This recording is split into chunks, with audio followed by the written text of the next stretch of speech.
The gallery's ambient lighting turned the marble floors into liquid gold as Diana stepped backward, pulse racing.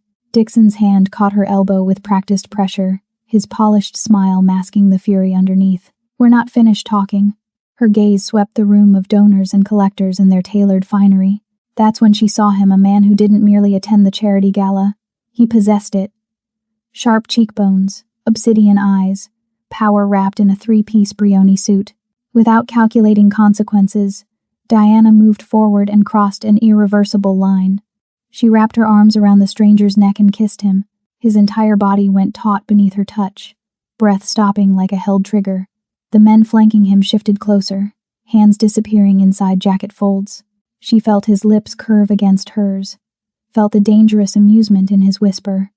"You either have extraordinary courage or a death wish," he murmured in Korean accented English, voice like honey over a blade's edge.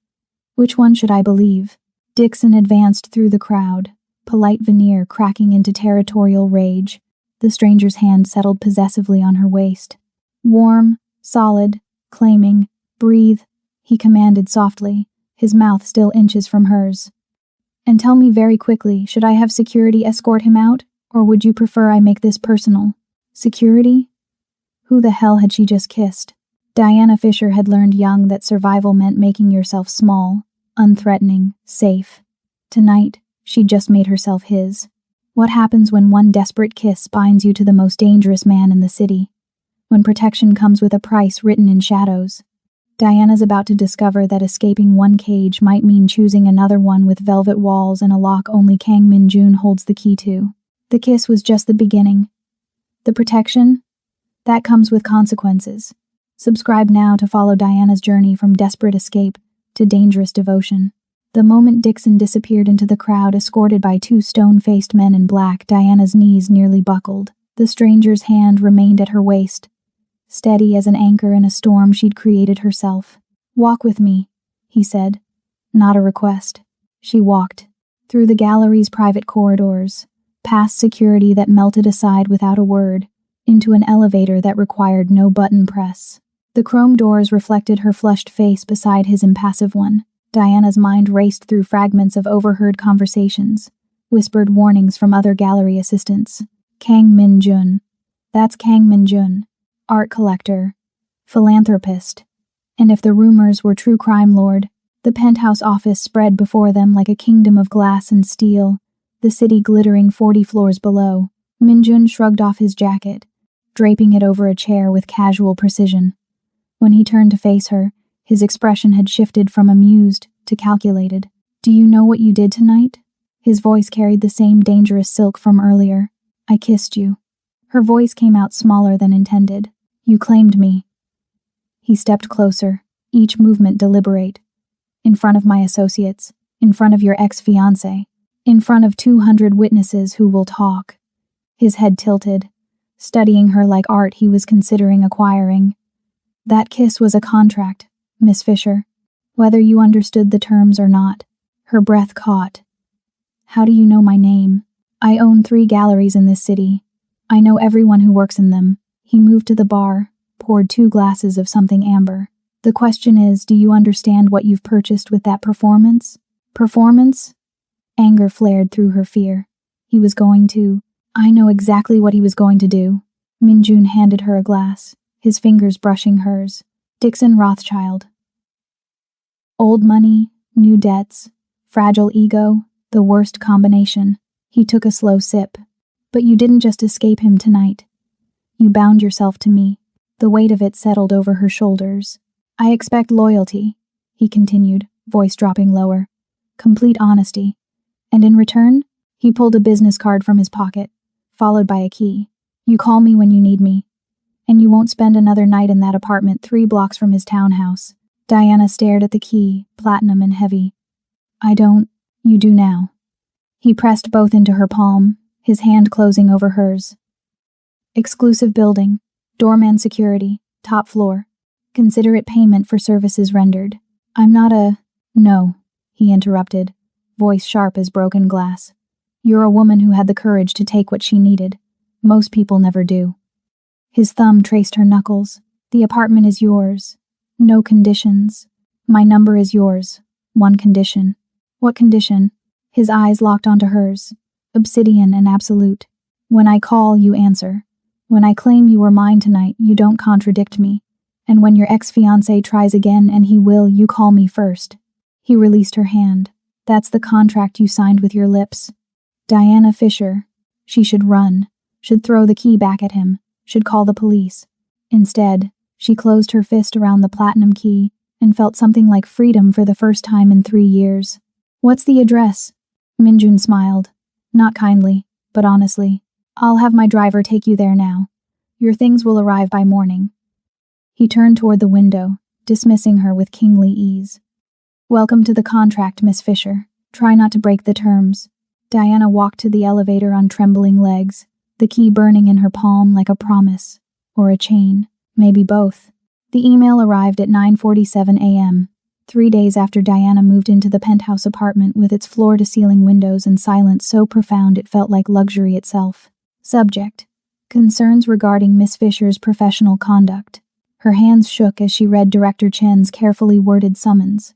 Someone had filed a complaint about her behavior at the charity gala. Inappropriate conduct with a donor. Question judgment. Potential reassignment pending review. She didn't need to guess who.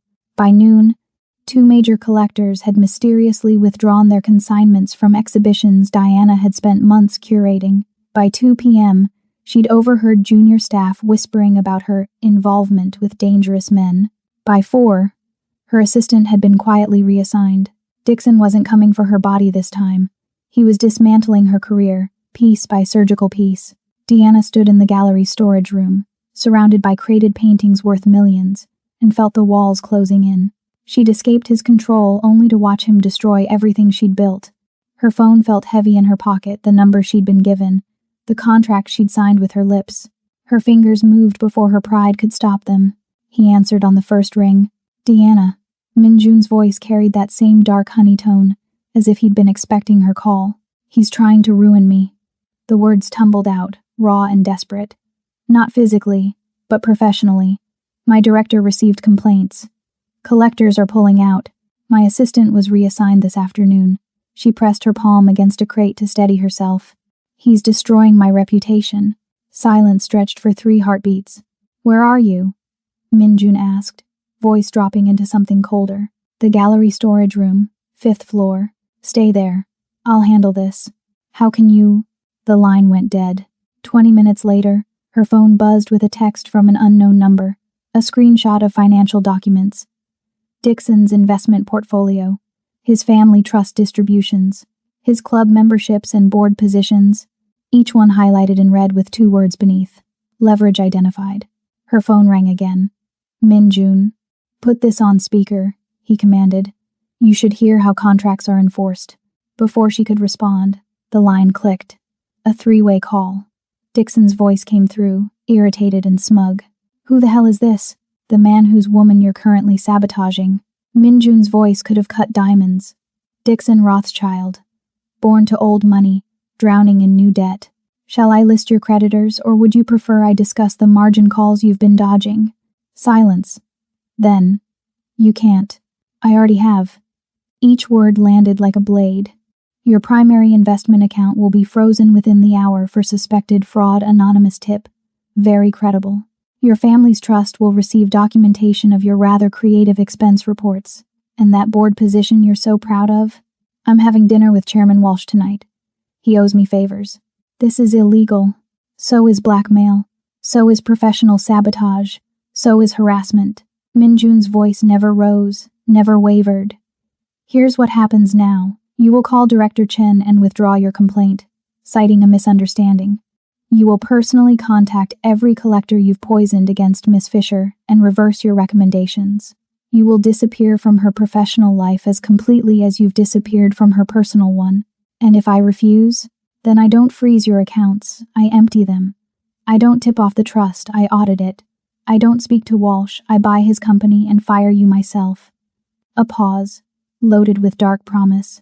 I'm giving you a chance to walk away intact, Mr. Rothschild. Most men don't get that courtesy from me. Accept it.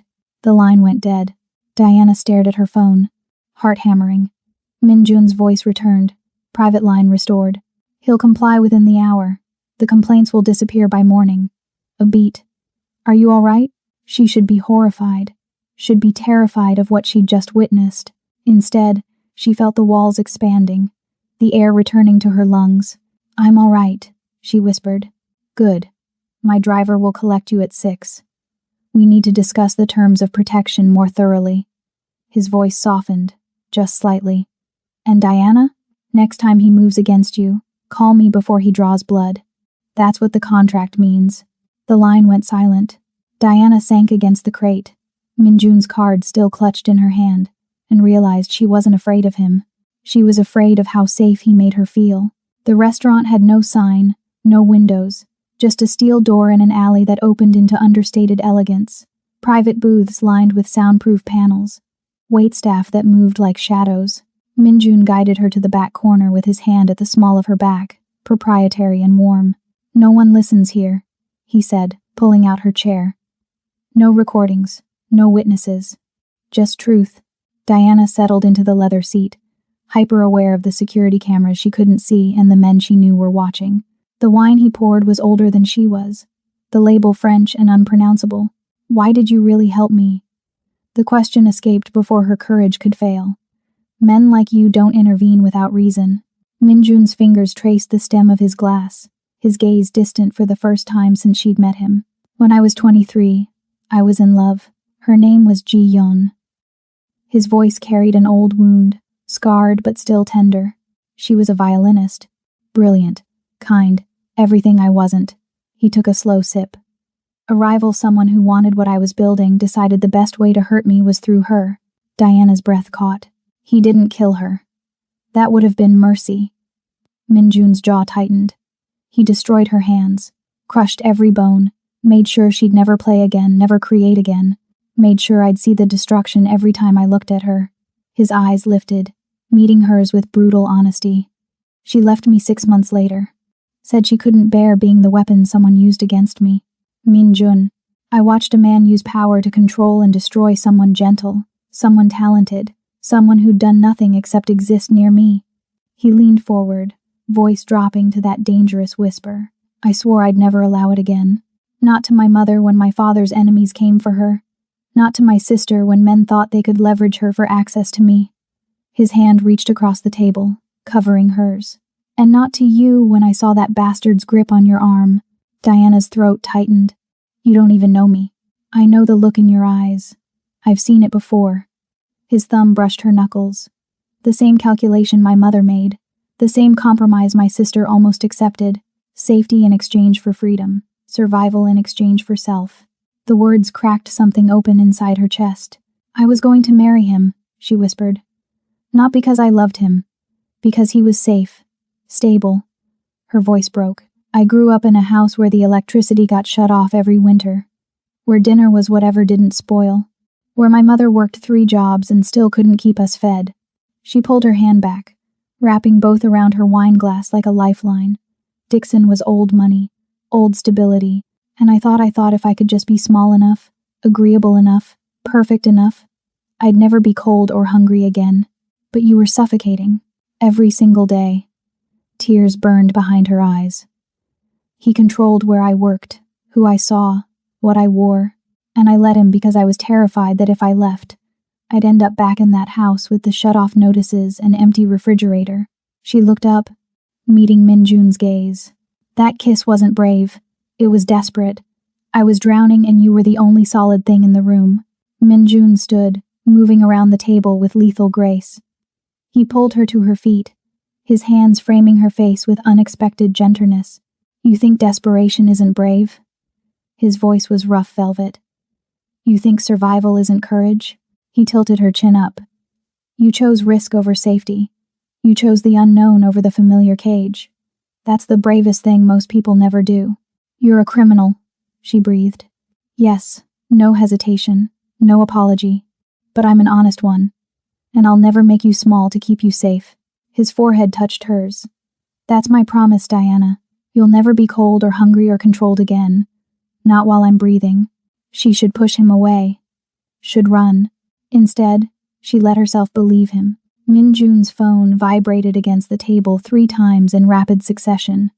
His expression shifted, warmth evaporating into something arctic and lethal. He glanced at the screen, jaw tightening. I need to handle something. He stood, buttoning his suit jacket with practiced efficiency. You can wait here, or I'll come with you. The words surprised them both. His eyes searched hers, weighing something she couldn't name. You might not like what you see. I haven't liked most things about my life lately, Deanna said, rising. At least with you, I know what I'm choosing. A ghost of a smile touched his lips. Then come. They moved through a concealed door behind the kitchen, down a corridor lined with art worth more than most homes, into an office that felt like a throne room. Marble floors, floor-to-ceiling windows overlooking the city, a desk carved from a single piece of black walnut. 3 men in suits waited, tension radiating from them like heat. Sir, the Park family made their move. They've leaked our shipping manifests to the press and triggered an investigation into our Sol accounts. The speaker was young, furious. They're trying to force us out of the waterfront contracts. Min-jun crossed to his desk with predatory calm, fingers flying across his tablet. Numbers cascaded down the screen accounts, holdings, leverage points. Diana recognized the same cold calculation he'd used on Dixon, but magnified tenfold. Pull our capital from Park Industries joint ventures immediately. All of it. His voice could have frozen blood. Contact our friends at the Financial Supervisory Service. I believe Park Jae-sung's tax filings deserve a very thorough audit going back 7 years. Sir, I'm not finished. Min-jun's smile was a blade. His son's club in Gangnam, the one laundering money through liquor distribution, send the evidence anonymously to every major news outlet. His daughter's art foundation, the one embezzling donations. Make sure the prosecutor's office receives a complete forensic accounting by morning. He looked up, eyes empty of mercy. And the shipment they're expecting Thursday from Busan? Ensure customs finds enough irregularities to seize the entire cargo. Diana's stomach dropped as she watched fortunes collapse with a few sentences. By Friday morning, Park Jae-sung will be defending himself on 4 fronts with no capital, no allies, and no reputation. Min-jun set down the tablet. He wanted to force me out of business. I'll force him out of the country. Make it happen. The men bowed and left like smoke. Silence filled the office, broken only by the city's distant hum. Min-jun turned to face her, no apology in his expression. That's what I am, he said quietly. Not a man who punches people in alleys, a man who destroys them systematically. Legally, mostly. But destruction all the same. Diana's hands trembled. You just ruined an entire family. I ruined a family that tried to ruin mine. He moved closer, giving her space to retreat if she wanted. My operation is built on high-level finance, import-export businesses, real estate holdings, investment firms, all legitimate on paper. His voice dropped. But sometimes legitimate business requires the surgical removal of threats, corporate warfare, leveraged buyouts, strategic bankruptcies. I don't kill people, Diana. I kill their power. That's still criminal, yes. No flinching from the word. I exist in the gray spaces between legal and moral. I've built an empire by knowing exactly where those boundaries are and how to exploit them. He stopped an arm's length away. I have a code. I don't harm innocents. I don't tolerate drugs or trafficking. I protect my people absolutely. But anyone who threatens what's mine, his eyes hardened. I dismantle them piece by piece until there's nothing left. And I'm yours now, she whispered. Yes. Simple. Honest. Terrifying. Which means anyone who comes for you comes for me. And I don't lose, Deanna. Ever. She should be horrified. Should walk out that concealed door and never look back. Instead, she thought of Dixon's complaints disappearing, his collectors reversing course, the apartment she'd slept peacefully in for 3 nights without checking the locks. You promised I'd never be controlled again, she said carefully, and I meant it. Then I need to choose this. Knowing what you are, what you do. She met his gaze, steady despite her racing heart. I need to choose the monster who keeps his promises over the man who broke every one. Min-jun's expression shifted surprise. Respect. Something dangerously close to reverence. Then choose, he said softly.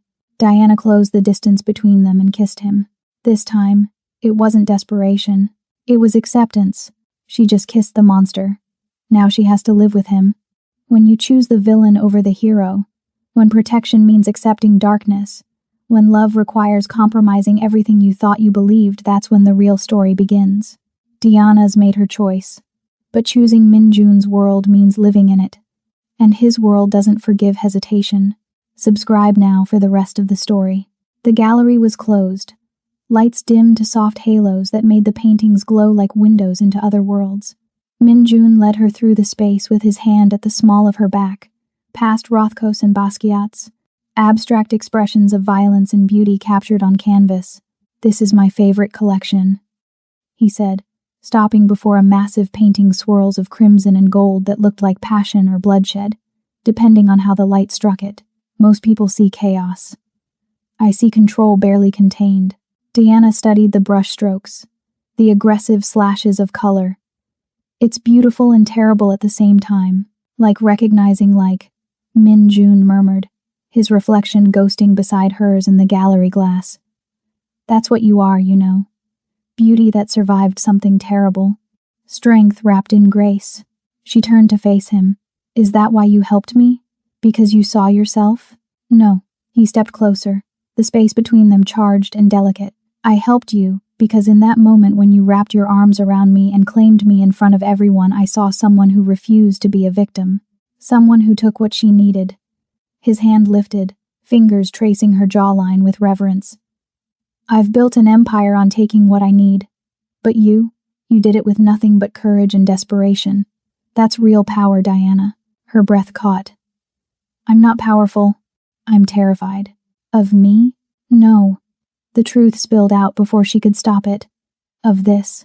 Of what I feel when you look at me like I'm worth protecting. Like I'm worth." She trailed off, vulnerable in a way she hadn't been even when confessing her poverty. "Like you're worth everything," Minjun finished, his voice dropping to that dangerous whisper. "Because you are."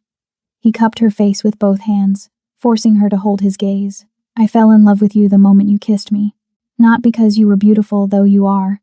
Not because you were desperate, though you were. But because you took control of your own fate when every instinct told you to submit and survive.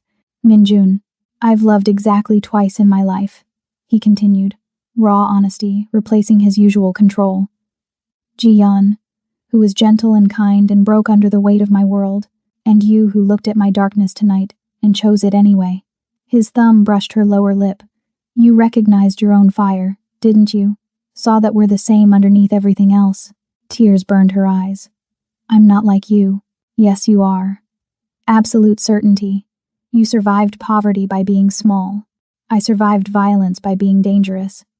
But we both learned the same lesson: safety is an illusion, and control is the only currency that matters." He leaned closer, breath warm against her lips. "The difference is I'm offering you control with me, not over you. That's terrifying." "I know."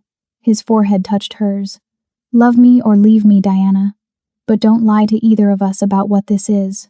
She could walk away, return to her safe, small life, find another Dixon with less cruelty and more distance. Or she could leap into the unknown with the man who'd already proven he'd burn the world to keep her safe. Diana closed the final inches between them and kissed him with every ounce of certainty she'd been too afraid to claim before.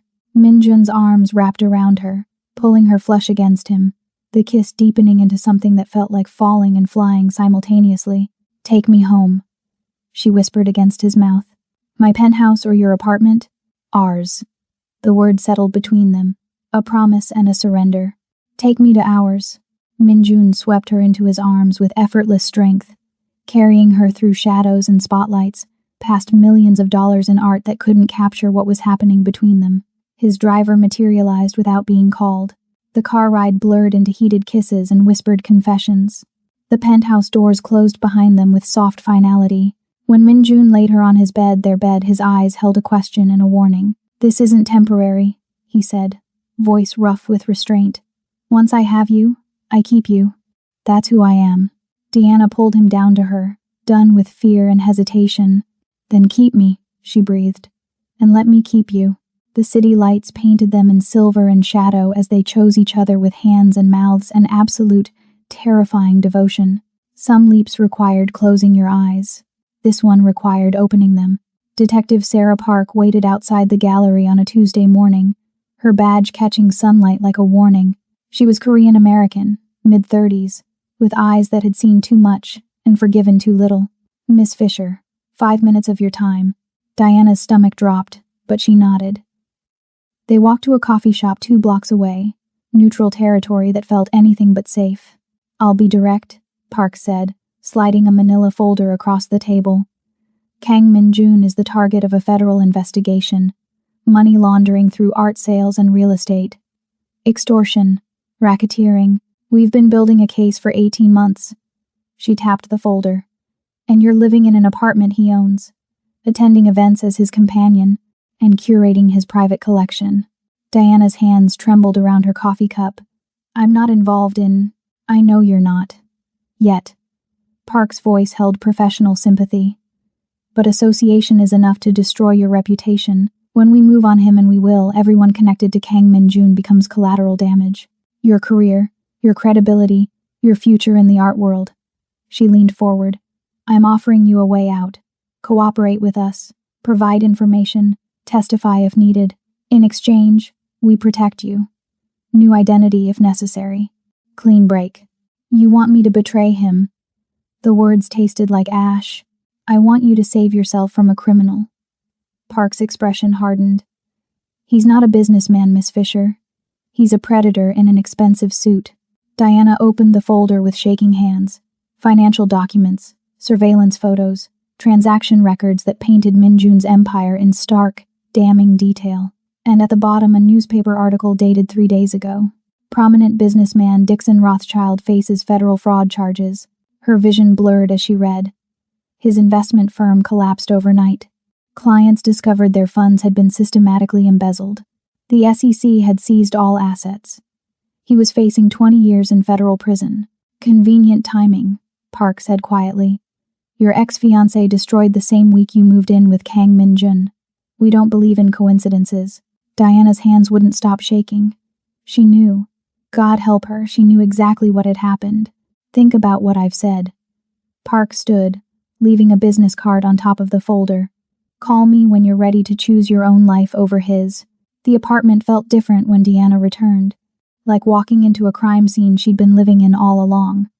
Min-jun was in the kitchen, making coffee with domestic ease that seemed absurd given what she now knew. Dixon's been arrested, she said without preamble. Min-jun's movements didn't pause. I know. Did you do it? Her voice came out steadier than she felt.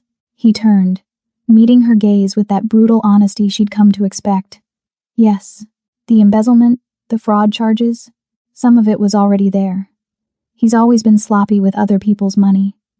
Min-jun crossed to her, no apology in his posture. I simply ensured the right people found the evidence. Ensured the investigation couldn't be buried with his family's connections. Ensured the charges would stick. He's going to prison. For crimes he actually committed. Min-jun's voice was steel wrapped in silk. I didn't frame him, Diana. I just removed the protection his money and name afforded him. Let him face real consequences for real actions. You ruined his entire life. I removed your threat. Permanently. He cupped her face, forcing her to hold his gaze. As long as Dixon Rothschild had money and freedom, he would have come for you eventually. Men like him don't accept rejection. They plot and wait and strike when you feel safe. His thumb traced her cheekbone. Now he can't. Now you're free. Truly free. Detective Park was waiting for me this morning. The words spilled out. She knows everything. About you. About us. She wants me to cooperate with their investigation. Min-jun's expression didn't change, but something lethal flickered behind his eyes. And what did you tell her? Nothing. Diana's voice broke. I told her nothing because I don't know what to tell her. I don't know who I am anymore. He pulled her against his chest, one hand cradling her head. You're the woman who chose courage over safety, who chose truth over comfort. His lips brushed her temple, and now you have to choose again. Your conscience or your heart, the law or your life with me. Diana closed her eyes, breathing in his scent, expensive cologne, and danger and home. She'd already made her choice the night she kissed him. Everything since had just been falling. Detective Park called 3 days later, her her voice tight with urgency. "We need to meet. Now." The coffee shop was different this time. Tucked in a corporate district where no one looked twice at two women hunched over documents. Park spread photographs across the table like tarot cards predicting doom. Minjun, entering buildings at midnight. Exchange of briefcases. Meetings with men whose faces Diana recognized from news reports about organized crime. "This goes to the grand jury in 6 weeks, Park said, her finger tapping a particularly damning photo. "We have financial records, witness testimony, electronic surveillance. Kang Minjun is going to prison, Miss Fisher. 25 to life." She leaned across the table. "Unless you help us build an airtight case, wear a wire, document his meetings, access his private files." Diana's throat constricted. "You want me to spy on him. I want you to do the right thing before it's too late." Park's voice softened with manufactured sympathy. "You're not a criminal, Diana. You're a victim who got caught in a predator's web. Help us cut you free. And if I refuse, then you go down with him. Accessory charges, conspiracy, money laundering through those art transactions you've been facilitating." Park's eyes hardened. "Your choice, your conscience, your future." Diana stared at the photographs, at the man she loved captured in moments of calculated criminality, and felt nothing but certainty. "I'll think about it," she lied. That evening, Minjun was waiting in his office, scotch poured and documents spread across the mahogany desk. He looked up when she entered, reading her expression with unnerving accuracy. "Park came at you again. Not a question. She has photos, witnesses, financial records." Diana crossed to him, exhaustion and decision weighing equally. "She wants me to wear a wire." Minjun's jaw tightened, but he gestured to the chair across from him. "Before you decide, there's something you need to see." He slid a leather portfolio toward her. Inside were trust documents, corporate filings, bank statements from institutions in Singapore, Geneva, Tokyo. Her name appeared again and again: beneficiary, silent partner, board member of entities she'd never heard of. "What is this?" "Your independence." He stood, moving around the desk to crouch beside her chair. 3 months ago, I began transferring legitimate assets into your name. Art galleries in Paris and New York, a venture capital firm in Seoul, commercial real estate in London. His hand covered hers on the documents. "Every entity is clean, fully audited, completely legal, worth approximately $47 million. The number stole her breath. "You did this without telling me?" "I did this because loving someone means ensuring they never have to choose security over freedom again." His voice was raw silk and absolute conviction. "If I go to prison tomorrow, you're financially independent. If you walk away tonight, you're financially independent. If you testify against me," his voice didn't waver, "you're still financially independent." Tears burned her eyes. "You gave me a way out. I gave you a choice that's actually yours." He lifted her hand to his lips. "Detective Park offers you freedom from me. I'm offering you freedom regardless of me. The difference is, I trust you to choose what you really want, not what fear demands." Diana looked at the documents, at the life he'd built for her in secret, at the man who'd weaponized his power to protect rather than control her. Detective Park's card sat heavy in her pocket, a lifeline to her old self, to moral certainty, to the woman who believed in simple definitions of right and wrong. But that woman had been suffocating, controlled, small. This woman was free. Diana pulled her phone from her pocket, opened her contacts, and found Detective Park's number. Minjun watched without speaking, his expression unreadable, as she hovered over the delete button. One choice, one moment, one irreversible commitment. She pressed delete. "I choose this," she whispered, turning to face him fully. "I choose you. I choose us. I choose the woman I am with you, not the woman the world thinks I should be." Minjun's control shattered. He pulled her into his arms with desperate reverence, his forehead pressed against hers. "You're sure? Once you burn this bridge—" "I'm not burning a bridge," Diana interrupted, fierce certainty flooding her voice. "I'm choosing which side of the river I want to live on. And it's here, with you, in the darkness that feels more honest than any light I've ever known." He kissed her like a man granted reprieve from execution, like she was oxygen and salvation and home. When they finally broke apart, he cupped her face with both hands. "No matter what happens," he promised, "you'll never be powerless again." Diana believed him. More terrifying, she believed herself. 6 months transformed everything. Diana stood in the Christie's auction house, catalog in hand, bidding on behalf of Minjun's expanding corporate collection. The Basquiat went for 12 million. She didn't flinch. Around her, collectors and curators whispered her name with respect, not scandal. Fisher had an eye. Fisher had taste. Fisher had power. The woman who'd been cornered by the caviar station felt like a ghost from someone else's life. Minjun had been methodical in his transition, shedding the gray area operations like a snake discarding old skin. The import-export businesses with questionable manifests sold to competitors. The waterfront contracts with ties to organized labor quietly divested. What remained was pristine. Investment firms managing billionaire portfolios, art galleries in 3 countries, commercial real estate that generated clean, auditable revenue. Going legitimate doesn't happen overnight, he'd told her over dinner last month, his hand warm on her thigh. But it happens. For you, it happens. She'd kissed him, tasting promise and transformation. Now, as the auctioneer's gavel fell on a Rothko that would hang in Minjun's sole office, Diana felt the weight of eyes on her back. She turned, already knowing who she'd find. Detective Park stood near the exit, older somehow, exhaustion carved into the lines around her eyes. She didn't approach during the auction, waiting instead until Diana stepped outside for air, the Manhattan evening crisp and alive around them. Miss Fisher. Park's voice held no warmth. Or should I say Mrs. Kang? I heard congratulations are in order. Diana's left hand instinctively touched the engagement ring, a flawless diamond set in platinum, understated and devastating. We haven't married yet, but you will.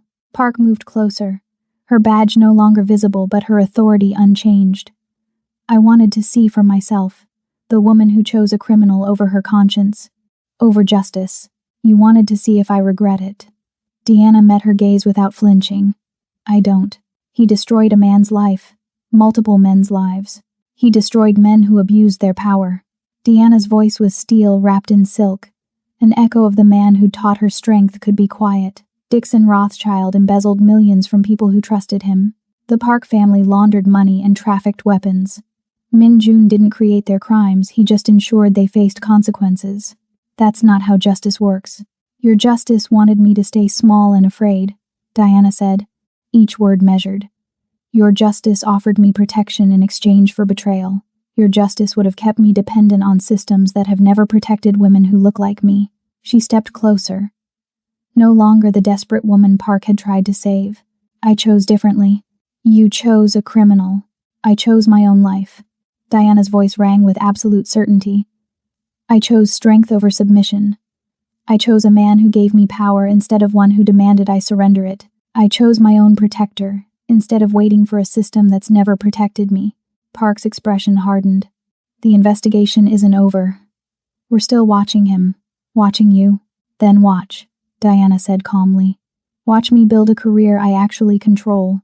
Watch me curate collections for museums across 3 continents. Watch me run businesses I own, not just assist in. She smiled, sharp and unapologetic. Watch me thrive in the life I chose, detective. Because I'm not your victim, and I never was. You're complicit. I'm free.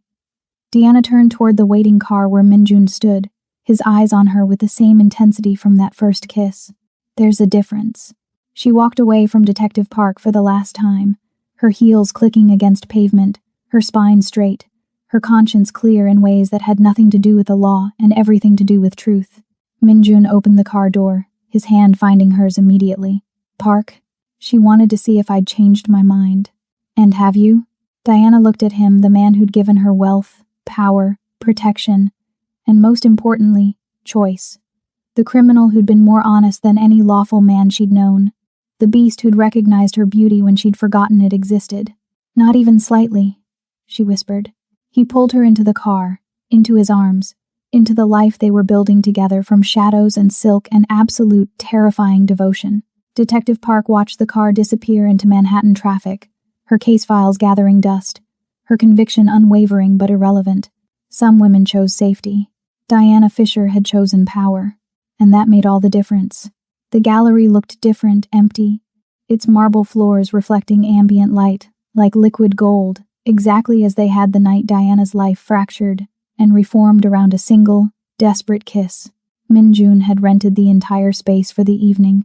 Every painting she'd walked past that night returned to their exact positions. The caviar station even stood in the corner, a ghost of the moment she'd been cornered, terrified, and recklessly brave. "You recreated it," she whispered, turning slowly in the center of the room. "I wanted you to remember." Minjun stood where he'd stood 18 months ago, devastating in a three-piece suit, his eyes holding that same dangerous promise. "Remember the woman who wrapped her arms around a stranger and claimed him in front of everyone who mattered?" Diana moved toward him, her heels echoing in the silence. "I remember being desperate. I remember you being magnificent." He caught her hand, pulling her close. "You looked at me, a man you didn't know. A man with a reputation that should have terrified you, and decided I was safer than the monster you knew." His thumb traced her knuckles. "That night, you taught me something I'd forgotten." "What?" "That courage isn't the absence of fear. It's choosing action despite it." He reached into his jacket, withdrawing a small velvet box. "You've spent 18 months proving that lesson over and over. Building your gallery, defending your choices, becoming exactly who you were always meant to be." Diana's breath caught as he opened the box.